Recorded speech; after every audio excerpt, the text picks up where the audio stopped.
Hello there, boys and girls, and welcome to another episode of Circling the Bases, proudly a part of NBC Sports EDGE. I am your host, Colin Henderson. Joining me today, as always, Mr. Christopher Crawford.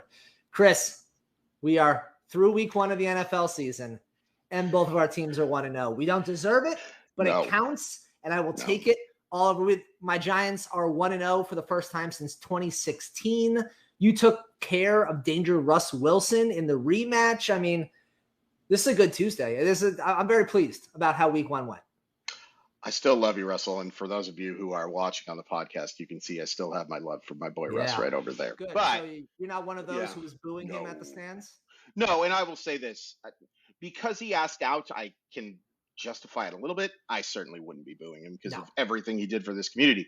I will also say you deserved the win, those Giants, more than the Seahawks did. Mainly because I admire the heck out of the ball going for two on that play. I think that anytime you can go get a W, go get it. You were playing with house money against what should be a good Titans team, although have some question marks. Now, we always overreact to week one. I just have to talk about real quick. If I was a fan of the Denver Broncos, I would be scared as heck about who my football coach is right now. Because I'll be honest with you, I only got to watch the last minute and a half of the game. That was enough. That was the worst game management I have ever seen. And I'm not being hyperbolic here. It was the worst management to decide, for those of you who for some reason didn't pay any attention to it. They decided to basically run out the clock with 20 seconds left, and on 4th and 5, even though they had 3 timeouts left, decided to try a 64-yard field goal. And even after he missed bad because Pete Carroll called a terrible timeout, I was screaming, why are you calling a timeout? If this goes in, then whatever is clever. But why in the world would you settle for that? You just gave up 2 first-round picks, 2 second-round picks, a pretty good tight end, a very good interior defensive lineman to go get your quarterback, and you're settling for a 64-yard field goal at sea level. Holy crap. This guy might be extremely overmatched. Yeah, it was real bad. Real bad on all parts of that. I mean, the part that blows my mind is that they had 3 timeouts, which almost is unheard of at this point in the NFL, that you have 3 timeouts with like a minute to go and the ball in your hand, and somehow the game ends and you still have 3 timeouts. That's almost impossible to do in today's NFL. Nathaniel Hackett did it. Congratulations to you, sir. Way to take the LVP of week one. Yeah. But, I mean, it's just taking the ball out of Russell Wilson's hands makes no sense. I just don't get it. There was that bad coaching there, and then there was my head coach making the 2-point conversion that you said, yelling at and getting in Daniel Jones's face when he threw that awful pick in the end zone in like the third quarter. I sat there and I stood up and I cheered at the TV. I was like, yes, this is the type of stuff that I have not seen since Tom Coughlin. That's what I want to see. Accountability. Yeah, that's what I want to see. We expect perfection here at this level.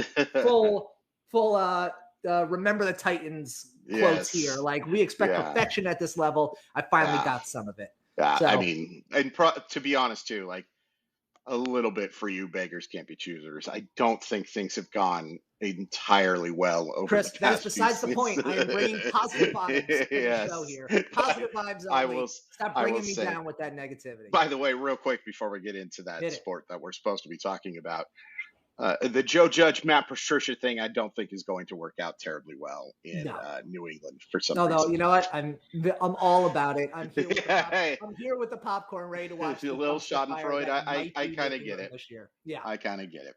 I'm really looking forward to it, and I think I speak on behalf of 98% of NFL fans when I think we're all for that. Coming up on the show today, getting back to baseball, as Chris said, Chris and I have some scorching sluggers to discuss. Another top prospect gets the call up, what these new rule changes mean for the fantasy landscape, and of course, we'll give our final predictions on how the regular season will end. But before we get to all that jazz, just a reminder, if you don't have the NBC Sports Predictor app, go download it now. The contests are free and easy to play, and you have a shot to win thousands, yes, I said that right, thousands this weekend, by predicting what will happen in college football, Major League Baseball, on the NASCAR circuit, and in the Premier League. There's also $100,000 up for grabs by guessing the outcome between the Vikings and Eagles in our Sunday Night 7 contest. Hey, guess what? What's that? The Roto-World app is back.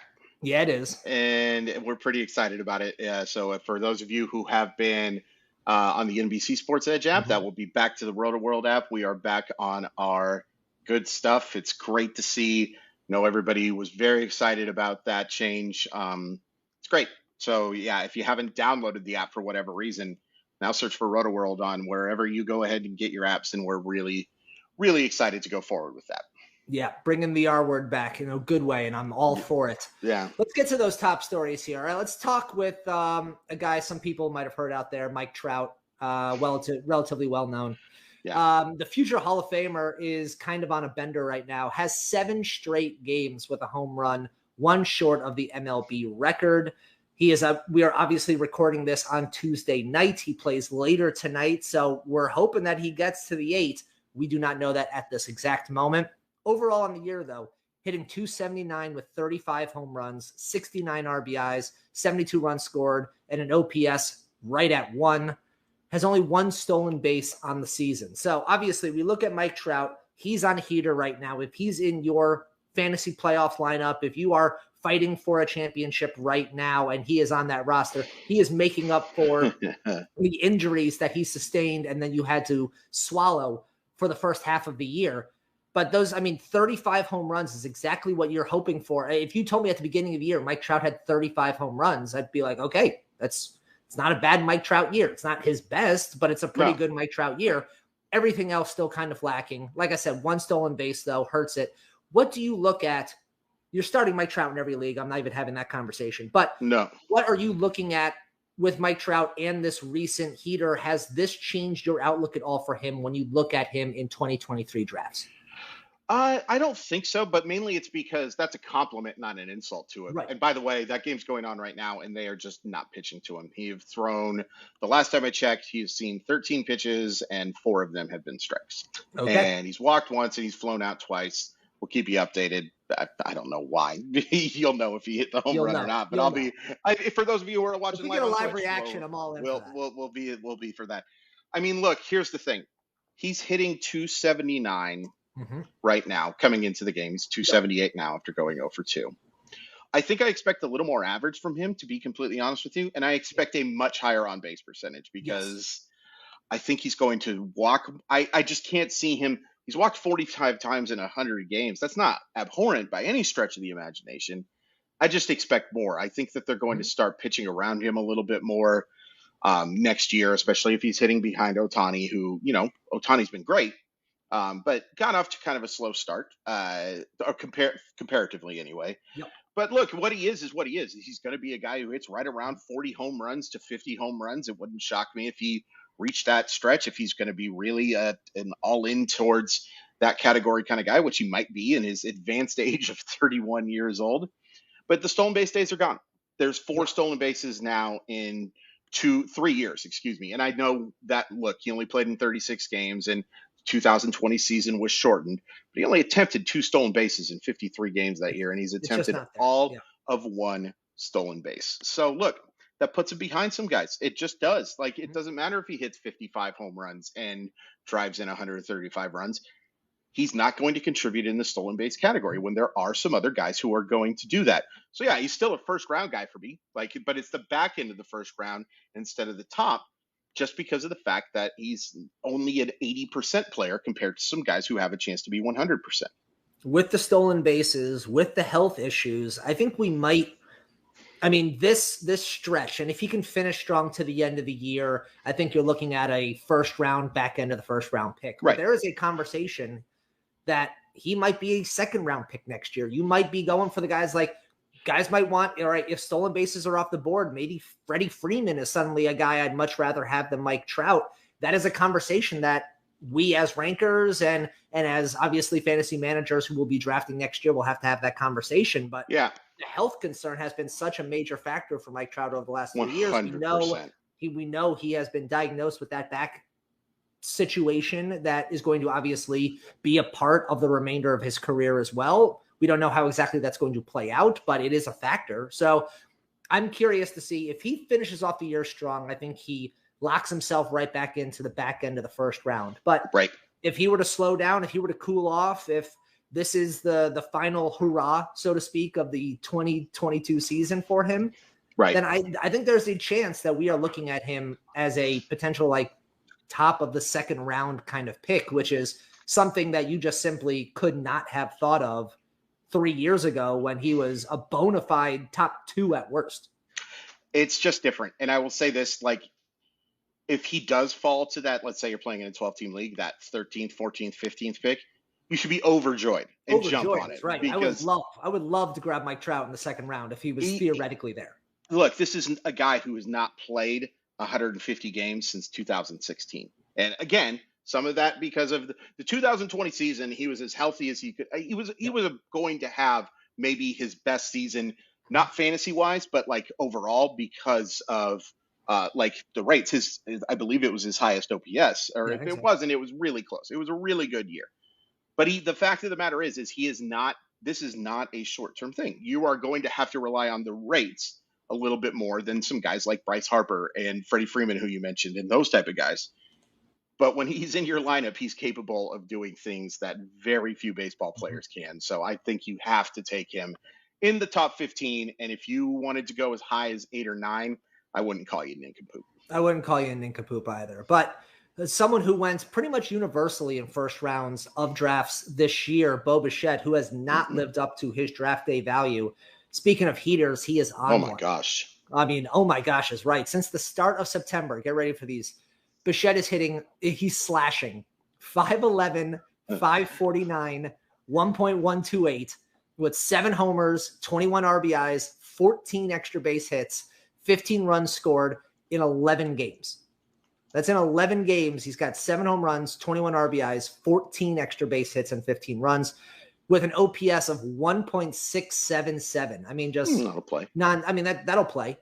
And all of this obviously entering Tuesday, but we know already he has 2 more hits tonight. So he is the bat continues to go on. Look, as I said, he has been a disappointment overall in the year for someone who was pretty much consistently drafted inside the top 5 of just about every draft that there was. In a points league, he might have fallen to the second round, but either way, you spent draft capital on him and you have not gotten it so far. He is in the process of hopefully, especially if you, like I said, if you are already in a fantasy playoffs and a head-to-head, or if you are fighting for a championship in a full category roto, like he is finally starting to live up to that billing and hopefully can erase the memory of the first basically 4 months of the year. He said he's not trying to be perfect anymore, and that is the thing that has started to get him there, which is a beautiful bit of nonsensory, but sure, that's great. Yeah, right. Whatever it is, you're seeing the ball better and you're hitting it, and I'm all for that. However, the stolen bases are still something that we expected more from him this year, and we have not really seen that. That was a major part of him being drafted where he was at the start of the year. Obviously, that is not the case now. So when you're looking at Bichette going into 2023, this heater obviously going to make his numbers look a little bit better here. The stolen bases still won't be there. How are you valuing him going into drafts next year when you have just such a odd 2020 season in comparison to his 2021? So I'm not taking him in the top 3 anymore. Like, I don't think you can make that justification. The biggest thing here for me is like the stolen bases. He's attempted 17. 9 for 17, real bad. That's not good at all. And here's the thing, too. Sprint speed is down to the 53rd percentile. So by no means a slow poke, but it's down 20% from the 74 that he posted in 2021. And I think we all know guys do not tend to get faster unless Bichette's battling an injury that we don't know about or something like that. But he's been an everyday player, 611 plate appearances coming into the game.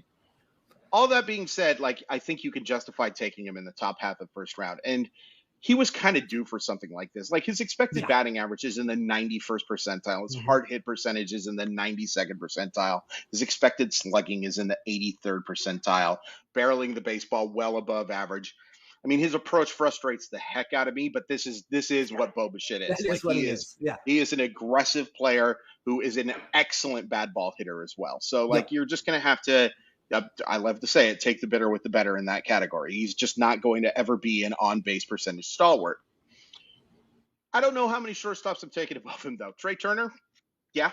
And it'll be some of Trey Turner's value is going to determine by who Trey Turner is playing for. We know Bo Bichette is going to be a Toronto Blue Jay. We know that lineup is still going to be awfully good and probably will get better with some guys who have had some bad luck years and some guys who are going to get healthy. But I think you're talking about somebody you're taking still in the top 6, top 7, just because, yeah, okay, maybe he's only going to give me 10 stolen bases and the rate's not going to be so great. But he's also probably going to hit 300. He's also probably going to hit 30 home runs, and he's also probably going to drive in 100 runs. How many shortstops can you really say that about?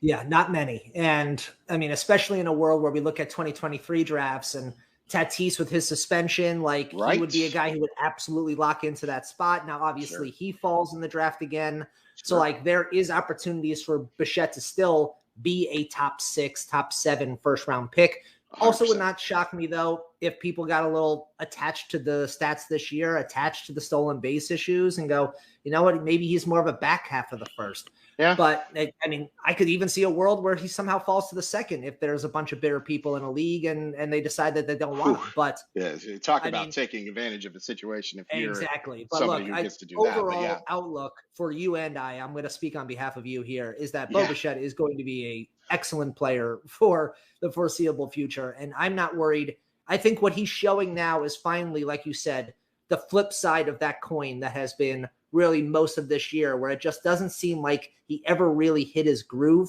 He is finally hitting a groove, and you're starting to see the Bichette that everyone wanted at the beginning of the year. So if he can hold this to the end of the year, 1, he might win fantasy championships for people out there. And 2, he might completely change the narrative about 2022 into next year. Yeah, absolutely. And we do tend to remember the hot end more than we remember a cold beginning. Yes, we do. We're fickle sports fans. That's just the way things work. But it's also just about talent. Like at one point, Bo Bichette was like out homering all but like 3 teams in the month of September. It's just been an absolutely ridiculous run. And that's the other thing with Bo Bichette too, is that like, yeah, you're going to deal with some cold streaks type stuff. When he gets hot, and some of it is BABIP luck and some of it is just talent and, you know, feeling good with the flow with the hair or something like that. When he's hot, man. There are very few players, and this is over now a rather pretty good sustained amount of time now, where he has these couple of weeks or sometimes months where he's just as good as any player in baseball. So yeah, you know, and one of the things too, like if you're picking him in the back of the round, let's say you pick like 10th or 11th and Bo Bichette is still there, you know, you have control of whether or not you take him at 11th or you take him at 14th probably. Right. But I would just say this: I would not want to risk losing Bo Bichette on the turn if you do something like that. No, I agree with that wholeheartedly. Look, if this year, this window is what I think we can continue to expect. He's going to put together a year that's going to be a borderline MVP season within the next 2 or 3. And I would rather be ahead of that than behind it. Absolutely. A former teammate of his, Jordan Groshans, who gets traded from the Blue Jays to the Marlins at the deadline this year, former top prospect, former first-round pick. He finally gets the call up. He is starting Tuesday night for the Marlins. He joins Josh Young, Corbin Carroll, Oswald Peraza, Gunnar Henderson up in the majors, a big slew of top prospects getting the call for a cup of coffee here at the end of the year. Hitting .301, .399, .416 with 2 homers and a steal in 31 games for AAA Jacksonville prior to his call up to the majors. Like I said, a former first-round pick. Chris, why don't you give us a little preview of what we can expect, obviously, from Groshans this year, and also what you see for him for the next couple. Sure. So Groshans was a personal favorite of mine coming out of that 2018 draft. Has really dealt with injuries. Yeah. And when on the field, there's been some pretty darn good stuff. Mm-hmm. My concern with Groshans is he's going to be almost assuredly a third baseman. And there's very little power. Like you mentioned, that slugging percentage, that is not good in AAA. I'm sorry. That's not a great that is not a great MLB slugging percentage. In AAA, that is pretty bad. And this is the big concern about him, is whether or not the injuries have kind of sapped him of his power a little bit. I think he could be like a right-handed hitting Bill Miller, if you remember him, the longtime third baseman, like a guy who can, I think, help in the average category and has a pretty solid approach to the play. His baseball acumen gets rave reviews. A guy to keep an eye on in long-term leagues, probably more NL only than redraft. I don't see a path to fantasy success for these final few weeks. But certainly a name to keep an eye on long term. Could be a corner infield type player. Yep. But he has lost a lot of the esteem that he had a couple of years ago. I agree with that. Yeah, no, the injuries have just been piling on for him. And, yeah, when we've seen guys come back, they're injured for a couple of years. They just have those nagging injuries. They finally get a good swing of health, and they finally kind of kick back into gear. Sure. For the rest of this year, though, Jordan Groshans does not need to be on fantasy rosters. No. I've seen a couple people going to grab. Look, he was on MLB The Show as a rookie card. I know a lot of people out there were like, "Oh yeah, finally I get this call up." I'm like, look. That's a prospect card on MLB The Show. This is not real life. Let's not read into that just yet. A little different. He's a good player, but I don't see, like you said, a route to fantasy relevance this year. No, and within the next couple of years, I just don't. Unless that power comes back, unless he suddenly decides he's going to be a massive stealer of bases, I don't see him. That's the other thing, right? Well below average runner for a middle infielder. Yeah.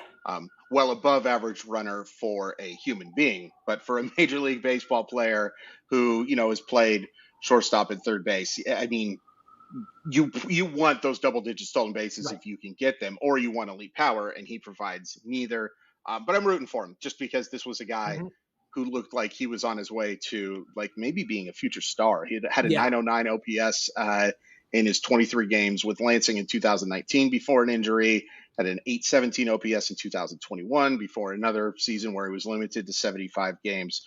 So a chance to come back, but there's just a little too much risk compared to the reward. We just mentioned stolen bases. Obviously, the new rule changes were just announced this past week, and stolen base is a major factor of them. Let's kind of go through these rule changes a little bit. Let's talk about them from a fantasy lens. Yeah. So obviously, the pitch clock, let's start off with that there. We know what I'm not even going to get into all of the stipulations around the pitch clock. If you want to look that up, I highly encourage you to take a read and bring a calculator with you, because it's kind of confusing to keep up with it. But obviously the pitch clock has worked wonders in the minors leagues, has basically shaved off 30 minutes of the average game, which is pretty astounding. Yeah. Obviously, that will probably not be a full 30 minutes by MLB standards, but you'd have to assume it's still cutting off. It's fine. Split the difference, 15 to 20 minutes a game. If so, that's still a pretty relevant spot. The shift ban is going to be in play. Have to have 4 infielders on the infield. Can't have more than 2 on either side of second base. No more 4-man outfielders. No more basically second baseman playing shorts, right field. No more of those. So I would assume left-handed hitters getting a nice little bump there. And obviously bigger bases. Bases will go from 15 inches to 18 inches. And that should hopefully lower down on collisions. It'll also take, or essentially, if I'm doing the math properly in my head, 6 inches between first and third base that will now be cut short. That should help with things like steals, for things like slides into the bag. So kind of all of these things encompassing, what is the one that you feel has the most fantasy relevance next year? So I think it's still the shift, but I want to say, I think they may have screwed this up a little bit because, you can only, so you have to have 2 infielders on each side, right? There's nothing that's going to prevent that right fielder or whoever you want from playing in that same spot. So so maybe you're technically playing with only 2 outfielders in this case, but you're still potentially eliminating the thing that they really wanted to get rid of, which was the ground ball that was hit hard through that hole. And of course, up the middle, it will be a little bit better. And that's the thing. Yeah. I still think it's going to impact batting average. It may not impact batting average as much, because I think you're going to see guys playing in that basically a rover position to cut that off, especially if you have a fleet-of-foot center fielder who can go get the ball into right field. Wait, so in this scenario, are you having the center fielder playing short right field, or are you having the right fielder play a short right field with the center fielder playing basically a right center? So if you were doing the math, you would have if you have first and second like this, you have your right fielder playing back here in between those two. And then you have the left fielder shaded into left center field. And you have your center fielder shaded into right center field. These guys are athletic enough that that's not going to make a huge difference. Yeah. Oh, they may turn a couple doubles into triples. Sure. But it's more important to turn hits into outs. You know what I'm saying? Like that is the benefit. So I do think you're going to see that alignment a lot. I think though that the potential here for stolen bases to go up is there. Now, it hasn't really shown up according to the stats. The fact that you can only step off the mound twice now, basically, if you're a right-hander, if you're stepping off, that's your pickoff move. Yep. The fact you can only do that twice now, and with the fact that there is a pitch clock where you can kind of time things a little bit better, on paper, it makes sense. Now, it hasn't shown up, but again, teams don't necessarily run at the same rates all the time. You know what I'm saying? Like if your top prospect is a guy that you just don't, can steal 15 to 20 bags, you might limit him to 5 to 10 stolen base attempts because you don't want him to get injured on that play. It is still the biggest risk of the stolen base is not just the out, it's somebody getting hurt. We have seen plenty of guys get hurt on stolen base attempts. It is very frustrating. But I'll still say the shift, but I do think that there is the potential for guys to run more with this, with the new pickoff rule. I think the potential is astronomical for stolen bases to be a major comeback next year. I mean, I'm looking at the MLB standings or statistics right now. John Birdie has 34 stolen bases this year. He leads Major League Baseball with 34 stolen bases. I think that number is exponentially higher for whoever leads the stolen bases next year. Could be. The idea that you could have a speedy runner at first base, get enough of a aggressive lead to make that guy throw over once, maybe even think about throwing over twice, and now suddenly having the ability to all but have a running start to second base if you're able to goat the pitcher into going over to first base twice. Yes. Like that is... Well, I think that's going to be great for the stolen base category and great from a fantasy perspective because of the 5 categories that we play on a standard roto. I don't know how it looks in real life. I'm worried about how that's going to be when you have important games against good teams late in the games and you have that one designated runner essentially on every team that basically every team holds, and they certainly will next year with this rule, that is essentially your job is to go from first base to second base. And that person is going to have quite a few opportunities now and a much easier route to do so to get that spot. He also can slide towards the back of the bag now that the bag is bigger. The bag is 3 inches closer, which helps that conversation a little bit more. Like all of this is helping the stolen base, which is, again, maybe outside of the home run, the most exciting moment of a baseball game is when you see a guy book it to second. But I think that part of this rule, I can just see it being abused pretty prevalently by good teams or by good runners. And I'm just worried about what that means from an on-the-field product. But fantasy-wise, I think all of these are great for the fantasy aspect. The lowering of the shift, I immediately think of just any good left-handed hitter who has just been killed by that second baseman in short right field. That guy doesn't exist there anymore. Right. The Joey Gallos, the Joey Vottos, the Anthony Rizzo's, all of those guys who just continually just ground ball into that spot. There's going to be suddenly some room for them to hit into, where right now there's 3. Sometimes we've seen guys get aggressive, almost put 4 on the same side of the bag just because. So I think all of these are great from a fantasy standpoint. I just wonder a little bit more about the on-field play. But either way, I don't know how you feel just as a fan looking at these rule changes, but I'm for them as a fan. Like, I think that we could talk about the X's and O's. We could talk about fantasy versus reality. We could talk about the product on the field. I think all of this is better for the game of baseball because I think it encourages athleticism. I think it encourages speed. I think it encourages the game moving along. And in today's very crowded sports media market, the idea that you can make baseball a little bit more exciting in the middle of the game, I think that only helps. Yeah, I totally agree. I think that's really well said. I will say it took me a long time to come around towards the shift stuff because Pro or anti the shift? And it took me a while to become pro eliminating the shift. Okay. Because I just think it's, it is something that has existed for a long time. People forget Ted Williams was getting the shift, man. This is not something new. Yeah. What is new, however, is pitchers throwing 100 miles per hour with crazy amount of movement and locating it wherever the heck they want. You just cannot make hard contact to the opposite field. You can't do it. And that's not an exciting play either. Seeing a ground ball to third base that, is a bit, it's a hit. Great. It's also not exciting when you watch a slugger put down a bunt down the third base line. No, you want to see that. It makes sense. I get it, but that's not what I'm here for. 100%. Yeah, that's a great point too. And I will say this too, as for your point about the pickoff stuff. Yeah, I think teams might abuse it, and this is all of subjective. Sure. I think the pickoff throw is the most unexciting play in all of baseball. Yeah. It is. I will rather watch lefty righty make all the pitching changes you want than a bunch of throws over to first base. It completely kills the momentum of the game. At least, especially if you're at the game, right? If you have that pitching change, it's not a lot of fun to see a guy come in. But you've at least got some blaring music going. You've got some highlight packages playing.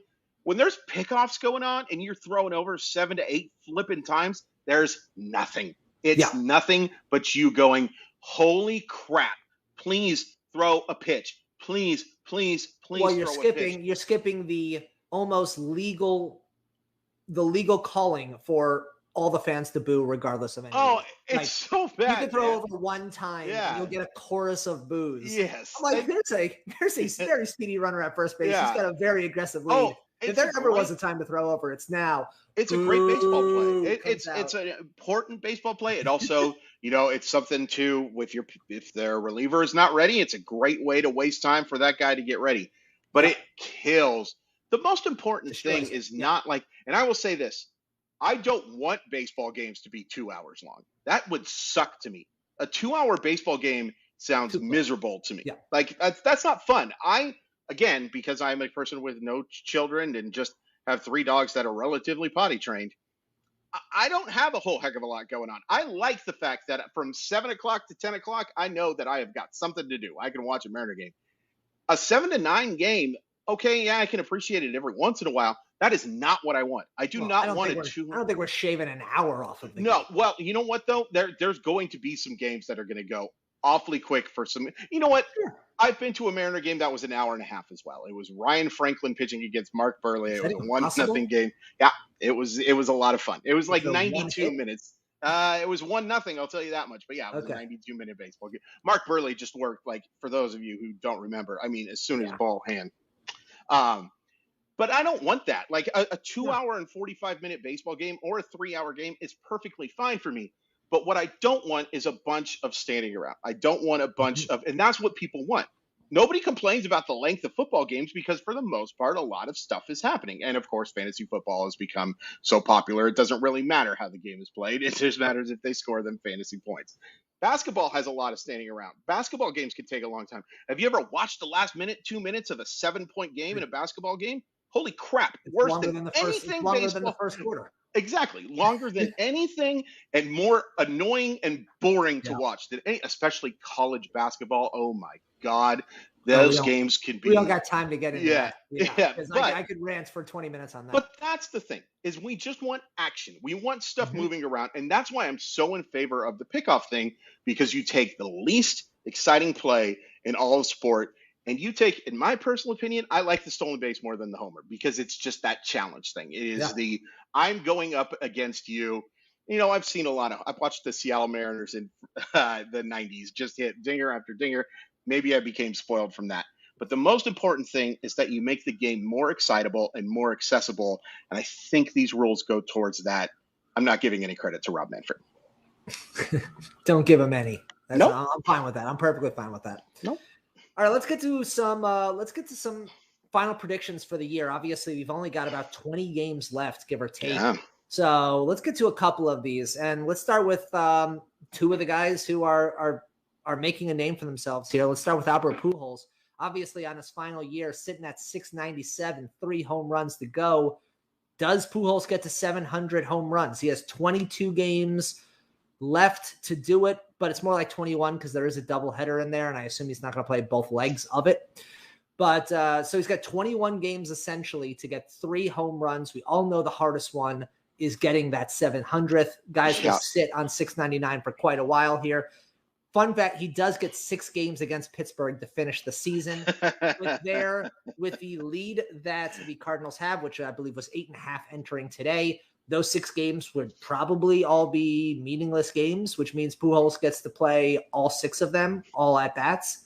So does Pujols get 4 home runs? Does he get 3 home runs to get to 700?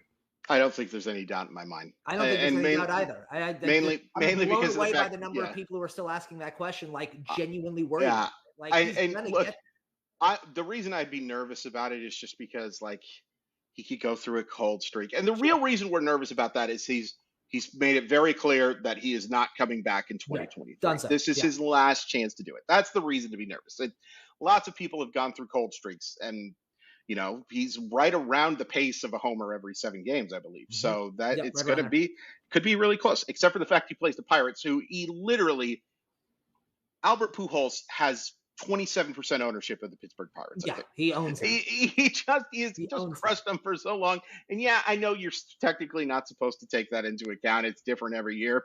Bullcrap. I've seen it every year. Albert Pujols, even when the Angels didn't play the Pirates, he hit 3 home runs against the Pirates somehow. This is just what he has done, and he's going to get every opportunity in Major League Baseball. That's the big deal. You could see a racquetball start to come out if it's necessary, because they really want this to happen, I think. And look, it's going to be whether or not Albert Pujols can do it. And also, like, I'll be honest with you, if I'm a Pittsburgh Pirate and I'm one of these pitchers who's battling for a roster spot at most, I think it'd be kind of cool to give up the 700th home run.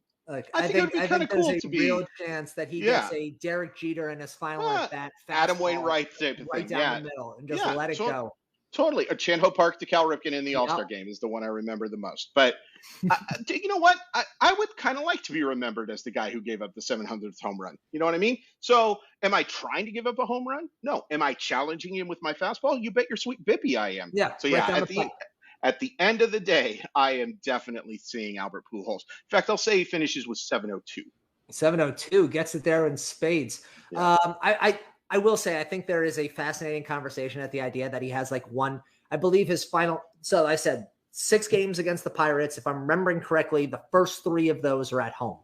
Oh, the idea that he can get 700 at home in his final homestand, that is the stuff that gets me up in the morning. So that's what I'm kind of betting on there. And then maybe he gets the 701 or 702 when he gets to take on the Pirates a couple more games. But like, I'd love to see that. And I think there's something that would be more special if he got it done in Busch rather than elsewhere. So that's what my route is. But I think he gets the 700 as well. The fact that they are going to give him every single at bat, he's going to lead off games. Yeah. Like for the last couple of weeks of the season, especially if they've clinched. They get one more at bat, just one more at bat in that game. That's all he needs. Absolutely. Let's flip over to Judge here. Currently sitting there at 55 home runs, needs 60 or doesn't need 62, needs 62 to break Maris. Obviously not the home run title, but the American League home run title. League home run title, which is a nice way of saying the non kind of maybe tainted titles that are out there. He's got 21 games to go, 3 games against Baltimore, 2 against Pittsburgh. Only has 9 more home games left this season at Yankee Stadium, where obviously he's done a great deal of damage, and that short porch is always welcome to home run hitters. Where does Judge end up? He's 55 right now, 21 games to go. Okay, so I'm looking at the schedule here. Okay. Some of this is going to depend, I think, on if Baltimore is still in postseason contention. Because I don't think they are. I don't think they are either, but let's just say for S&G that happens. Okay. So he's got Milwaukee after the series with Boston, then he's got 2 against the Pirates, and he's got 4 in Boston, 3 against the Blue Jays. So Milwaukee, Toronto, and let's just say for the sake of argument that Baltimore is in postseason contention. Okay. why in the hell are you pitching to Aaron Judge? There is no reason to pitch to Aaron Judge. I'm sorry. You don't owe Aaron Judge the home run record. It is more important for you guys to make the postseason, and those are teams that are fighting for their postseason life. Boston pretty much out of it. I'm more than pretty much out of it.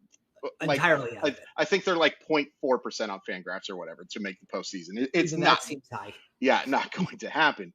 So he's going to have to go on this type of streak where he does get Pittsburgh. Like, that's going to be friendly. Mm-hmm. He has a good chance to hit a couple home runs against Yonsei Contreras and JT Brubaker, who can definitely give up some dingers.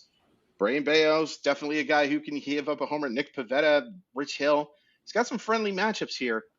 I think what's going to end up happening, though, is he's going to get to about 58 or 59 end up. Like, he might get a couple in Texas to end the series. I just think because of the fact that he's going to be playing in some relevant games against good teams, he's just not going to see enough pitches to get it. And I pray I'm wrong. Oh, no, you and I both. But I think the thing that's going to matter the most for him here are the people who are around him in this spot. Like you said, you can get the Barry Bonds treatment, but the Barry Bonds treatment does not help when, say, Giancarlo Stanton is hitting home runs behind him and making you rue it. Right. Or that DJ LeMahieu or Andrew Benintendi or Harrison Bader or literally anybody in front of him is suddenly on base, and now you don't have quite as many, quote, open bases to put him on. What teams have started to do over the last 2 weeks has been pitching around him because you can. Because what are you worried about? Oswaldo Cabrera coming in and taking a hit. Like, that's literally the guy who was batting behind him 2 days ago. So you can move around him in that spot. But if suddenly the bases are filled with people, if there are batters, Rizzo, Stanton, guys like that behind him, then I think you start to see a couple more pitches. And Judge has shown the ability to hit any pitch. You throw one fat ball over the plate, it's going to go far. Sure. So, did I just hear Judge hit a home run the 6th? Hell yes. All right, let's go. That's another one that make it 56 home runs. Thank you, Chad, coming in with the live updates as we're focusing on this here. So he's at 56 home runs now with 21 games to go. I think he gets the 63, 64. I think there is a spot for him to get up there. I think the Yankees are going to give him every opportunity. The fact that they took 2 out of 3 against the Rays over the weekend, which obviously gave them to 5.5 in the division. The closer they can get to raising that division lead a little bit more, that will open up obviously some more opportunities for him to get some more at-bats. Ideally, I think he gets over that spot, but I'm also rooting pretty hard for it. Let's keep talking about him 1 second. Sure. Obviously, he's going to win the home runs, and he's going to win RBIs in the American League. 5th in batting average, though. He's got a shot. Is there a chance? I think there's a chance. Yeah, I do think there is a chance. Like, for the Triple Crown there. It's batting average is such a volatile category.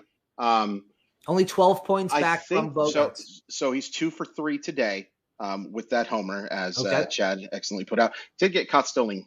So, just a real bummer of a year for him. I think he's got a shot. It's just Bogarts has been so good in the average category, and he's got I think Luis Arias is another guy that's going to be tough to pass as well. Be but 3 ahead of him. Yep. So but what would be amazing, like breaking the home run. Here's the craziest thing of all: he might break the American League home run record. He might have the Triple Crown. He might not win MVP. That's a nonsensical statement.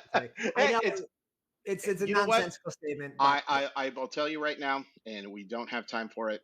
If Chris Crawford was voting, he would vote for Shohei Ohtani. We definitely don't have time to get into that because we might after we hang up on the shot, but we might get into that. Like I said, 12 points back entering Tuesday. It's a shot. It's amazing.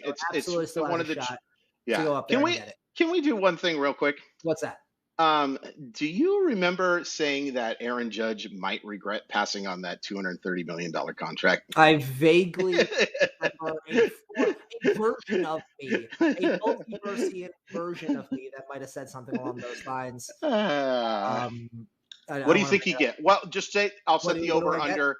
I'll set the over under at $335 million over or under. Over, it's 350. Yeah, I think it's 350 as well. By the way, pop quiz: who's got more stolen bases, Aaron Judge or Mookie Betts? I think it might be Aaron Judge. It is Aaron Judge, by the way, for everyone out there. All right, let's get to some division predictions here. Really two divisions still up for grabs, the National League East and the AL Central. NL East entering Tuesday, the Mets had a 1.5 game lead over Atlanta. The Mets have the second easiest remaining schedule in baseball. Atlanta has the 9th easiest remaining schedule in baseball, including 7 games against Philly remaining. These two teams face off against each other in a 3-game set from September 30th to October 2nd. Chris, if you had a couple shekels to throw down here, who do you feel more confident in rest of year? Who's winning the National League East and getting that second seed, the Mets or the Braves? Man, it's so close to me. And I think Atlanta, if they were tied right now, and if it wasn't that schedule that you just mentioned, I think Atlanta's the better baseball team. I really do. And that's no insult to the New York Mets. No. They are a very good baseball team. I just think Atlanta's a little bit more complete baseball team right now. And man, it sucks to say, not sucks to say. I'm going to go with the Mets, though, just because of that schedule. Like, they're going to get 3. Although, you got to keep in mind, the Mets had a chance to clean up against some really bad teams and did not take advantage of it. I was about to bring that up. Yeah. And so that's something to say. Of course, Atlanta, I mean, did you get a chance to watch that Mariner game on Sunday? Yeah. Oh, my God. I was hooting and hollering Julio Rodriguez. I love you. He real good. Really, really, really good. But that's the thing. It's just the other factor in here is the fact that Atlanta knows what they're doing. The Mets in this scenario have really only known collapse over the last 6 years at this pot. Sure. So, and the fact that we've seen them not close up against bad teams over the last few weeks only increases the poundage on their shoulders when it comes to them getting it off of it. So fortunately, Buck Showalter is at the helm. He is about as good a manager out there who could hopefully get this ship over the finish line. But I am worried about the Mets in that scenario. I think the Braves, again, that 3-game series from September 30th to the 2nd is going to be fascinating. But I think the Braves catch up and take over this spot. I think the Mets are kind of wobbly a little bit. And you know what? If there ever was a time for the Mets to show that they're not the Mets of old, it's now. So this is the time where they have the opportunity. But I think Atlanta catches up to them and the Mets take the top wild card. Let's flip over to the Central quickly. Entering Tuesday, Cleveland is up 3 games on the White Sox and 5 games on Minnesota. Hey, remember a former version of you that said, oh, Minnesota, absolutely a good team. Totally on board, totally believe it. Totally fell apart. Yeah, fell apart. It breaks my heart a little bit, too, because the Twins and the Tigers both tried. And look, the version of Detroit is much worse. They've been among the worst baseball teams in the sport. But Minnesota falling apart after having such a good offseason and such a good trade deadline, too. Getting those guys. Trade deadline. And justifiably so. They have just not been able to put anything together. To answer your question, I think the Guardians are going to win this. And we have to talk about this real quick. It is absolutely asinine that baseball has created a playoff system where it is going to be more valuable to be the 6th seed than the 5th seed. Yeah. Because instead of having to play,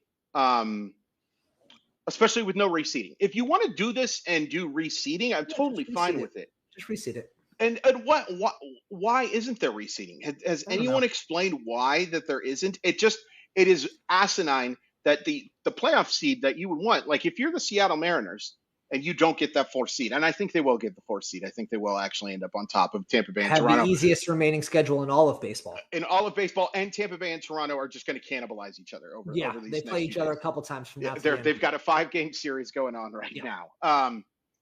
But if you're the Seattle Mariners, let's say you got that, you can have either the 5 seed or 6 seed. You could either have to play in Toronto, which, by the way, would be very bad for Seattle because Robbie Ray is unvaccinated, and then go play the Houston Astros. Or you can be the 6th seed, play the Guardians, who are an objectively worse team than any of those teams that we have just mentioned, and play the Yankees. Much easier past being the 6th seed. Yes. All due respect to the Yankees, I'd much rather face New York in the ALDS than Houston right now. No question. I'd rather face the Yankees than the Astros. And so that doesn't make any sense to me. But I do think Cleveland is going to get there, and I would imagine that I will not be laying down very much money on them going far in the postseason, but I just think that they are the team that has the most favorable odds going forward. And because Minnesota has just completely collapsed, and the White Sox, I just don't believe in that roster enough right now. I'm going to go with Cleveland to win it. I was going to say Cleveland, but you know what? Now that La Russa is not the manager of the White Sox. Oh, that's a great point. They've gone 7-3 in their last 10.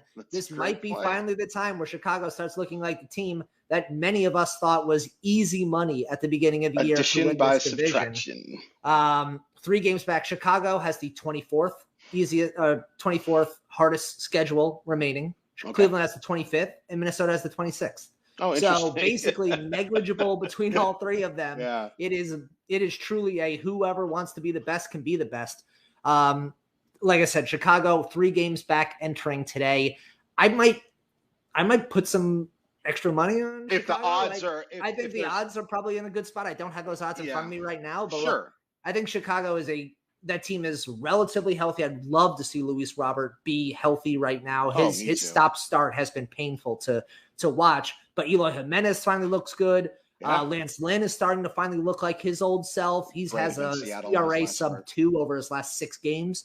So, these are all of the things that are finally starting to get to look like the Chicago team that we expected at the beginning of the year. Right. I'm going to say Chicago takes home the Central.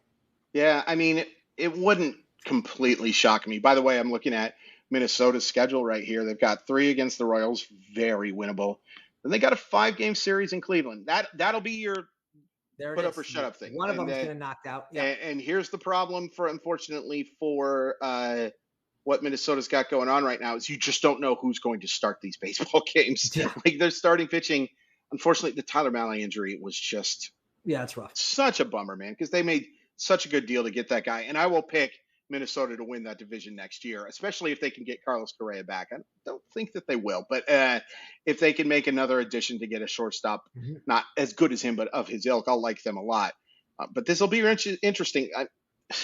This division sucks. Someone's got to win it. Man. I mean, it's so, and we've got to stop relying on geography to determine baseball stuff, man. It's just so silly. We saw, again, all due respect to Miguel Cabrera, we saw the greatest player of our generation lose MVPs simply because of geography, and that's dumb.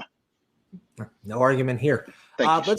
Let's end up quick with some final awards predictions. Look, okay. You're going to make the comment that Shohei Ohtani overjudged. It's a nonsense. It's really close. It's you know what? Well, you're going to be betting odds give you none of that because Judge is a minus 1450 to win MVP. Shohei is basically even money. So, wow. That doesn't make any sense. How could, if he's minus 1550? Let me confirm. Let me confirm before you jump down the throat here. But if I have AL MVP Shohei plus 700, excuse me. Okay, that makes much more sense. Okay, I was like, even odds in minus 4. Is everyone else $1 billion to 1 to win? $1 billion to 0, yeah. And you know what? They might as well be. Because they might as well be. It's irrelevant at this point. It's a 2-horse race. Ultimately, I think Aaron Judge is going to win.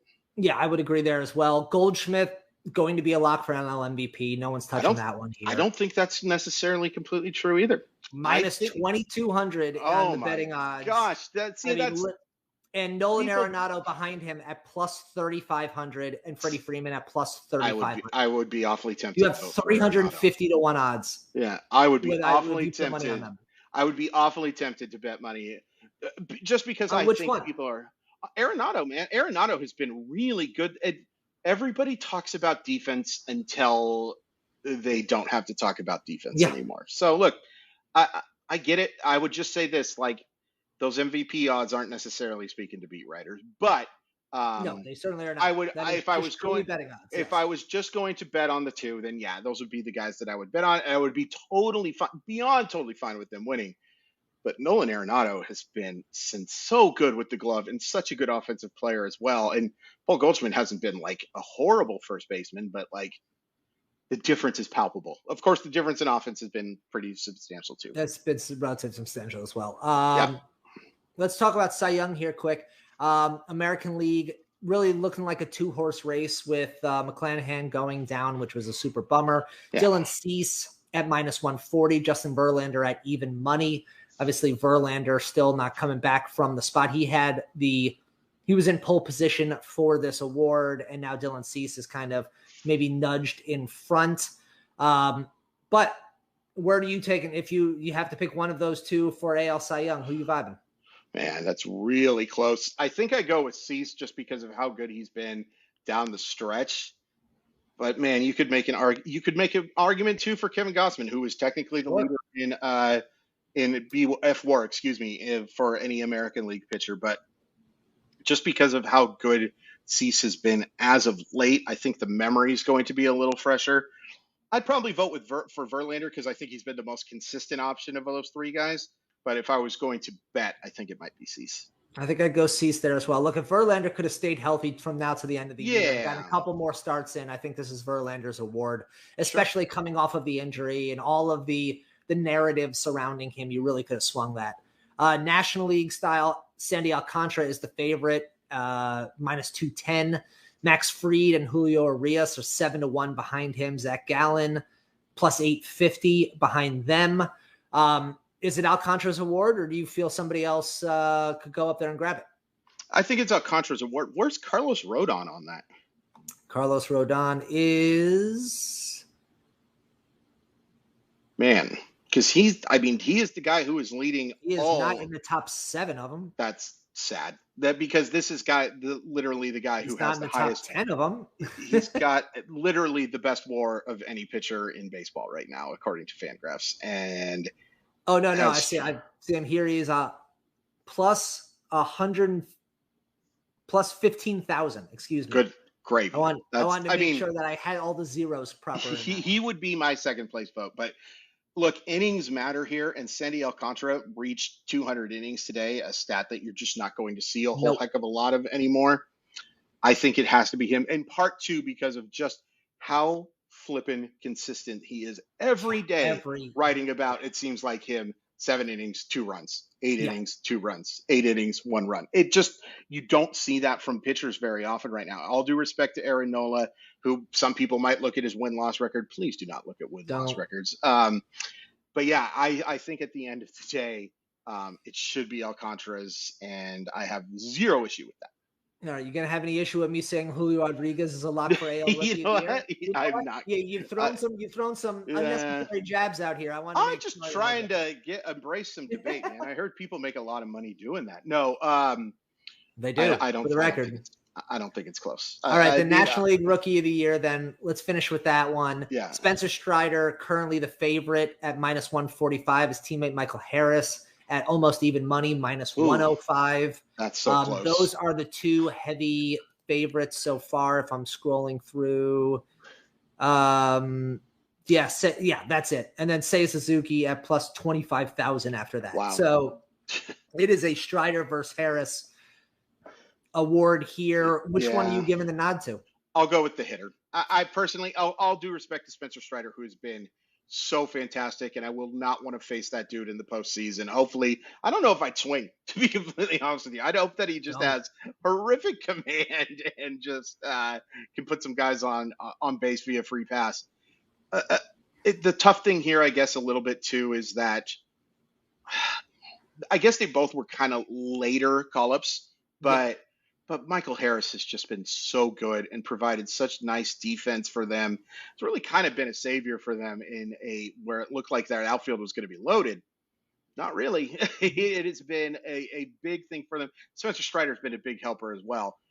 I wouldn't doubt if Spencer Strider won, especially if he has another like 14 or 15 strikeout. But if I was voting, I'm going with the guy who's playing every day in Harris.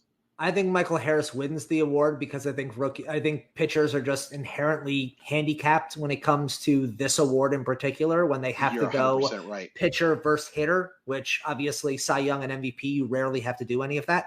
Right. So I agree. I think Harris is the smarter bet here. I think Harris is the one who probably wins it, short of Spencer Strider just essentially grabbing the award and running away with it over his next few starts. Sure. But Spencer Strider, I mean, we're going to talk obviously over the next few weeks about 2023 outlooks and keeper conversations and all the rest of those. Spencer Strider going to be a hot topic on a lot of those shows because I want to talk about what his future is and how we should start viewing him in a 2023 lens. Good call.